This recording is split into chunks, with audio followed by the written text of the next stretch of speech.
You're listening to The Itch, a podcast exploring all things allergy, asthma, and immunology. I'm your co-host, Kortney, a real-life allergy, asthma, and eczema girl. And I'm your second host, Dr. Payal Gupta, a board-certified allergy, asthma, and immunology doctor. Kortney and I hope to balance each other out so that we get you all the information that you want and need about allergies, asthma, and immunology. Hello, everyone. Today we are bringing you a mini episode. After we finished recording our episode on Biologics, I was left with the question, can you travel while on Biologics? And I was curious. So I asked Dr. G, and we thought we would jump on and answer that question. So Dr. G, can you travel while on Biologics, or can you only travel between doses? No, you can definitely travel while on biologics, and really on any medication that you're taking at home, you should be able to travel and live a normal lifestyle. And that's really what the great thing is about having medications that you can administer to yourself at home, is that you should be able to continue to do all of the things that you enjoy while taking your medications. That's good to know, because biologics are supposed to increase your quality of life, really, at the end of the day. And if it increases your quality of everyday life, but takes away the ability to travel, say, it wouldn't be so great. So let's dive into it. I'm guessing that you can only travel with biologics that you can inject yourself, because we did talk about biologics with IV, but maybe we can talk about that after. But for me, I'm thinking the first thing is, like we said, getting comfortable with injecting a needle into your own self. So is that the first hurdle of, am I comfortable with injecting a needle, therefore I can travel? Is that what you see, Dr. G? Yeah, that's a really good point. If you've just been started on any new medication, especially an injectable medication, then you may want to wait a little while to travel to make sure, for example, that you don't have any side effects or any issues with administering the new medication. So with biologics, as we mentioned, they are injectable medications. So we really do want to learn how to inject and be comfortable with that. And that can be a hurdle for some people, but it is a skill that you can practice and develop and make better. So your doctor or a nurse within the office can teach you how to inject your medication safely and effectively. And there's also a lot of videos that are provided online to help people troubleshoot some of the common issues that they have. But if you're still not comfortable injecting yourself, you can always ask a friend or a family member to help you. You can also hire a nurse to come to your home to inject your medication. But at that point, I really think it would just be best to have your allergist inject the medication and do in-office administration if you're really not feeling comfortable, because most insurance companies wouldn't pay for somebody to come into your home to inject these medications. Okay, so it sounds to me like if you want to travel, you might need to get comfortable injecting these medications, because adding one more step of finding a nurse to do it for you in a different country maybe isn't the best way to spend half a day. So what about, as I mentioned, biologics that are administered by IV? Is that even possible to do internationally, say? Oh, well, I mean, let's first talk about just general travel, and then international travel is a whole separate kind of topic, I think. But yes, I mean, so if you want to travel to somewhere else than your home and you're on something that's an IV administered medication, you are going to have to think about some logistics. Like, you're going to need to find a doctor or clinic that can provide you that treatment. You would also likely need to either bring the medication with you or have it delivered to the new clinic or location. So yeah, I think that that's definitely doable, but obviously would pose some more logistical steps that you'd have to take care of. And then again, international travel is a whole nother ball game, because it's not the same system. So you can't just transfer to a different clinic within the state. Okay, maybe we can get back to that in a second. But before you even think of like getting in your car, going on a road trip, or jumping on a plane, do patients, or should patients, get the green light from their doctor to travel? No, so you don't necessarily need to get a green light from your doctor to travel. If you're on any medication that is administered at home, your doctor doesn't need to approve travel as long as you feel comfortable traveling with the medication and giving it to yourself. So really, we expect that once we prescribe an at-home medication, that you're really living life the way that you want to live. And that can include travel for work, for pleasure, unfortunately for emergencies. So really you need to be able to live your life how you normally would live it.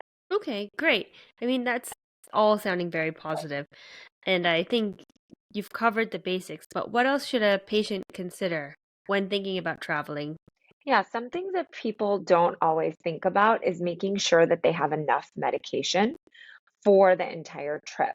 So I think that's one of the most important things to consider, and also to give yourself enough time to make sure that you have it. So I have a lot of patients who contact me last minute before going on a considerably long trip, and they want to see if they can get more medication to cover them for that trip. But really, it can be hard to get insurance approval to get that medication in advance. So sometimes we actually might have to find a pharmacy at the destination point that you're going to, where the doctor can kind of have your prescription delivered there or sent there instead of your normal pharmacy, so you can pick it up there when you run out or when you're going to run out. So it's a good idea also to bring an extra day or even weeks worth of medication. So, if you have any delays or if your trip gets extended for any reason, that you're not worried about not having enough medication.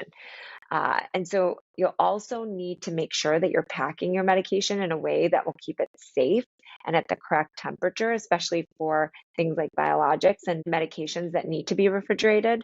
So that may mean using a cooler or an insulated medication travel bag to make sure that it stays at the right temperature.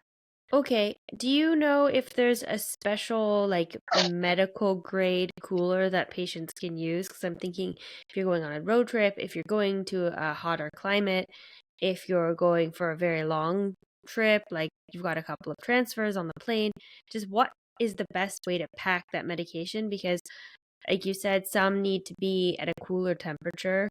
Yeah, I mean, I'm not an expert in this, so I'm not really sure if there's not any particular bag that I recommend. I'm sure that there are different things that are made specifically for travel with medication, but I just recommend things that people might have at home, like an insulated lunchbox, could work for something like this. And you put some ice packs in there, and then that should be sufficient. It doesn't need to be at a specific, very calculated temperature. It just needs to not get too hot or too cold for that matter. So you just want to make sure that it's generally at the temperature that your refrigerator would be. But again, I don't want people to be sticking thermometers in there and being like super kind of paranoid that they have to keep it at a very specific temperature. It's just cool.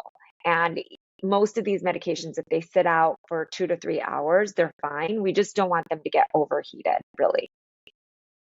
Okay, I think that at the beginning of the COVID pandemic, there was all of that talk about keeping the vaccines at a certain temperature. So in my mind, I'm just thinking, oh my gosh, we have to keep it super, super, super cold.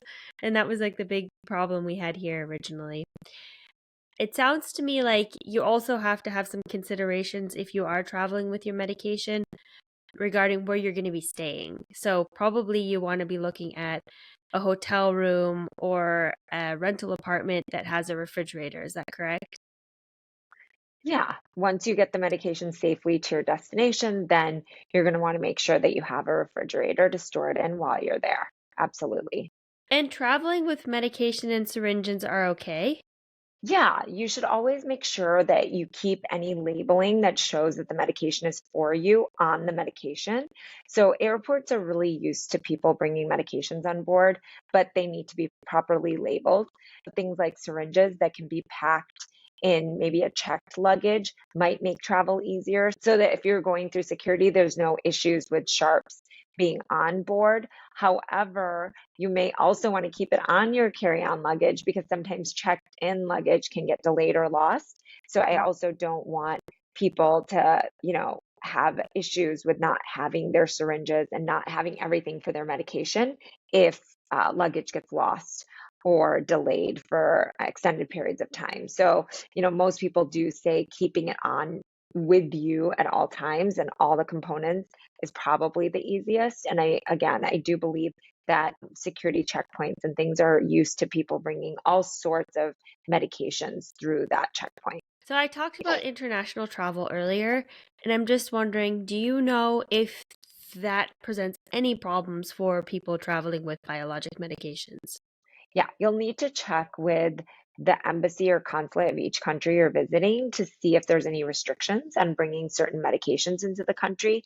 Some countries do want you to have special maybe permits or a letter that specifically states that you're allowed to bring that medication in. I haven't heard anything in particular about biologics, but the US Embassy website, which we'll link to for this episode, is a good place to start. You can actually do a quick search on the search bar for the country that you're traveling to and then see if there are any medication restrictions. And another good place to check is your airline's website to make sure that they don't have any restrictions with traveling with medications. Yeah, I know that for a while I also traveled with a doctor's note because I was really paranoid they would confiscate my epinephrine auto-injectors, and I've traveled enough to know that they're not going to. They've seen their fair share of them, so they know what it is.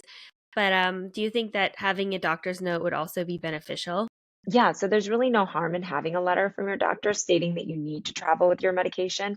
And I think your point about traveling with epinephrine is really important because that's basically what what all of these biologic medications look like. It is an auto injector, just like the epinephrine devices. And so you really shouldn't encounter any issues because of that auto injector being a common thing that airports see.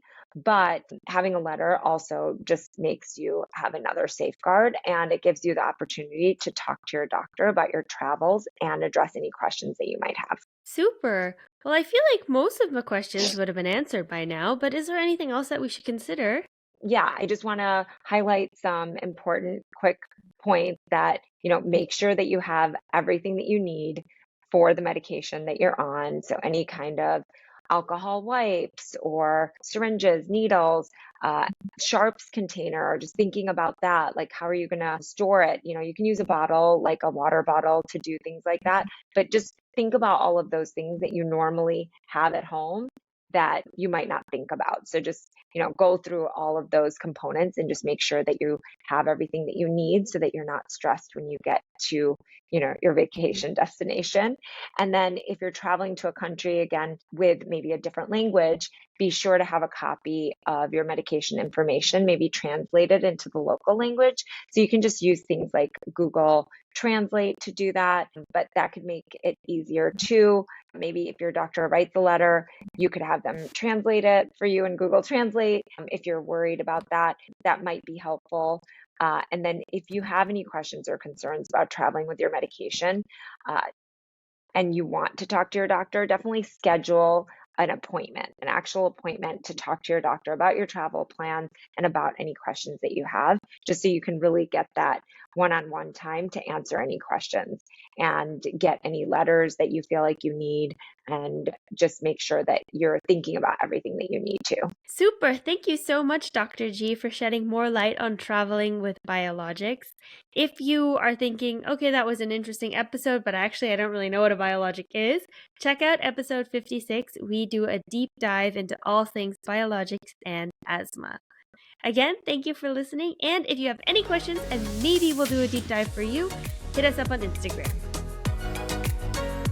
Thank you for listening to today's episode. Remember that all information you hear today is for informational purposes only and are not intended to serve as a substitute for the consultation, diagnosis, and/or medical treatment of a qualified physician or healthcare provider.